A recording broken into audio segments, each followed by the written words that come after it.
Hi there, it's Virtual Ron Gula from Gula Tech Adventures, and today I'm going to ask the question, is Signal safe for my desktop? Now, I did a live video on this back in 2022. I've updated the content, and we are presenting it in an animated format, mostly to raise awareness that, according to Google, Russian-aligned threat actors are targeting Signal users. The last video is more about how Apple, iOS, and even Chrome OS are fundamentally more secure than desktop OSs like Windows, Linux, and OS X. I'm not sure that holds up in 2025, and we will look at some hard data to show this. It all started when a friend, a senior mobile security expert, asked me, Hi, Ron. Why do you run Signal on your complex operating systems? You should just run it on your phone to lower your attack surface. thank you, senior mobile security expert who may or may not have worked for a large phone vendor. As long as we are asking people, hey, Batman, do you run Signal on your Bat computer, which I'm sure you call BatGPT these days? No, Ron. The Batman does not use Signal, nor Apple. But I do, of course, have my own Bat Signal. Okay, thanks, Batman. Now, Signal is, of course, a secure messaging and file sharing app available for both mobile platforms and desktop operating systems. It gives you a high degree of confidence that the person you're talking to is indeed who they say they are, and that the messages and files you share are transmitted securely. But the question is, if you're going to put a lot of really interesting, juicy, top secret information in the Signal app, should you take any extra precautions? Of course, we need to keep Signal patched, and the OS it runs on patched too. But are there other things we should consider to reduce our attack surface? In 2022, our recommendation was to run Signal on mobile operating systems only, like Apple iOS or Google Chrome, but a lot has changed since then. Let's look at some vulnerability data. In 2024, which platforms had more vulnerabilities? As you can see here, it isn't a slam dunk for any operating system. For Windows, the actual CVE counts for Windows 10, Windows 11, and the server variants were all in the range of 300 to 500 or so. For iOS, it's interesting to note that iPad and iOS are actually different operating systems, though they share a lot in common. Linux had a lot of vulns, but of the 3,000 or so reported in 2024, how many were exploitable or really serious? Chrome OS didn't have many vulns at all, but it runs Chrome, and that had hundreds. This isn't very scientific and shows how hard it is to answer the question, which OS is more secure? Apple is more secure. We have a walled garden. Windows E5 customers are the most secure in the world. You don't need Signal. Just use iMessage. How do you audit what people send? That's not security. That's privacy. What happens on an iPhone stays on an iPhone, please. You guys have malware. You do too, and you mess with people's batteries. We make them last longer. You guys have been hacked by Iran, Syria, China, and my mom. I apologize for that blatant vendor bashing. Anyway, it would be interesting to do further analysis with CVSS scores or even the new EPSS exploit prediction scoring system. But there is actually a government resource that literally lists the known exploitable vulnerabilities called the KEV. These observed exploits come from vendors, the intelligence community, ISACs, and many others, and the list is managed by CISA. It's the difference between knowing if a vulnerability has an exploit and knowing that someone is exploiting it. So as of February 2025, what can we learn about our operating systems, specifically which ones are the most secure or at least not being exploited? Looking at this data, I find it very interesting that there are only 1,200 or so vulnerabilities on this list.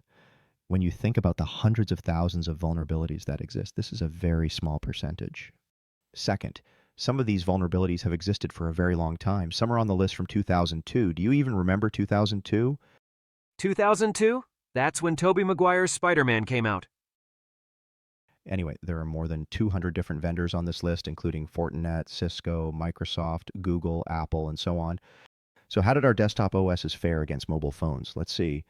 Here's the list of Apple vulnerabilities on the KV. As you can see, some vulns affect phones and the desktop OS, and sometimes they don't.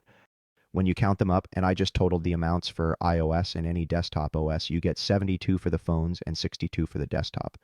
Not a resounding victory for mobile being more secure or at least less exploited than desktops. Let's look at Chrome and Android. There were only a few Android vulns on the KV, but when you look at anything related to Chrome OS, Chromium, etc., there are a lot more. Adding these numbers up gives you 70 total vulns. Now, this isn't entirely fair, as some of these vulns are only exploitable on a Windows desktop, and some are for Chromebooks, but it's relatively in the same ballpark as what we saw for Apple. Now, let's look at Windows. If you count all of this up, you get 319 vulns on the Kev from Microsoft. That is indeed a lot more than what we see on Chrome or Apple. If you look closer, though, some of these vulns are things like Office, Word, etc. One could argue that these also run on macOS, but not really on Chrome or iOS, as most of those users access those apps through the Office 365 web interface.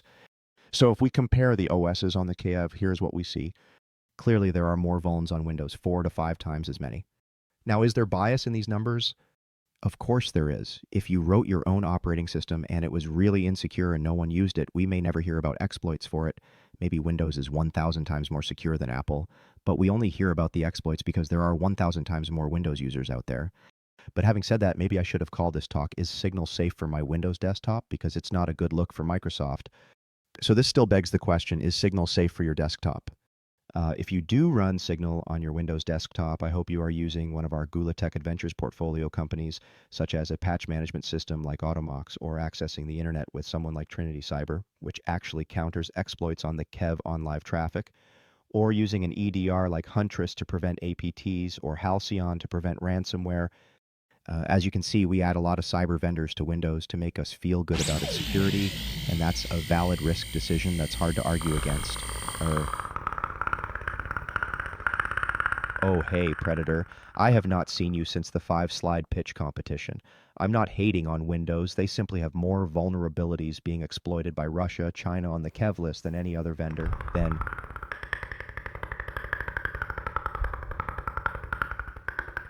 certainly. Look, however, if you don't use Windows on your desktop and stick to your mobile devices, you dramatically reduce your attack surface. And if you're engaged in this thought exercise, you might also ask, if Signal isn't safe, what about Slack? What about my cloud apps and so on? As I said earlier, when we made this video in 2022, the advice was to assume your mobile devices were more secure than your desktop devices. That's less true now, as mobile is being targeted a lot more these days.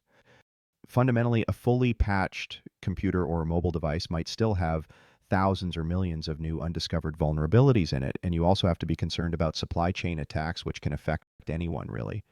Our advice in 2025 for users is to try to separate work data and communications from the internet as much as possible. You should protect and defend any application or computer that deals with internet content, files, browsing, email, and so on. But on any given day, any of your trusted apps, including Signal, could be compromised. The defense against this is to do what the DoD does, have separate networks for important things. We are not suggesting everyone needs a SCIF for top secret information, but there are many ways to do this with modern technology such as zero trust networks, strong authentication of assets, separate physical devices, and so on. I did a video called House of Enclaves, where I discuss how this is more a culture and convenience question than a technology question.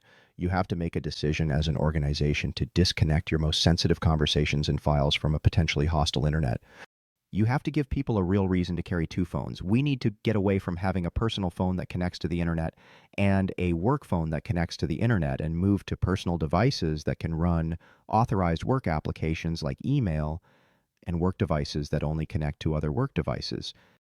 This likely means that Signal will become part of your external communication stack that will likely include Slack, Zoom, and other popular applications. However, on the inside of your enclave, there are a wide variety of commercial and open source applications that enable file sharing, chat, video, and voice across multiple platforms. The key here is these systems only connect to devices authorized to reach them on a cryptographically separated network that can be a zero trust network or an always-on virtual private network. For sci-fi fans out there, this may also seem a lot like the situation in Severance, a show on Apple where corporate employees agree to have their minds split, one for work and one for home, such that there is absolutely no communication between work and outside work. I am suggesting that private work communications have absolutely no communication outside of work to maintain security. I appreciate you watching this video. Feel free to leave a comment. If you are a startup working on solutions that I've spoken about in this video, feel free to reach out to us at investor@Gula Tech. You can reach Ron Gula in real life on LinkedIn and X, and if you do have a Signal chat with him, he's still only using Signal on his Apple phone or iPad, not on any of his desktops. Thanks again for watching. I hope you enjoyed this video. Please subscribe and share this content.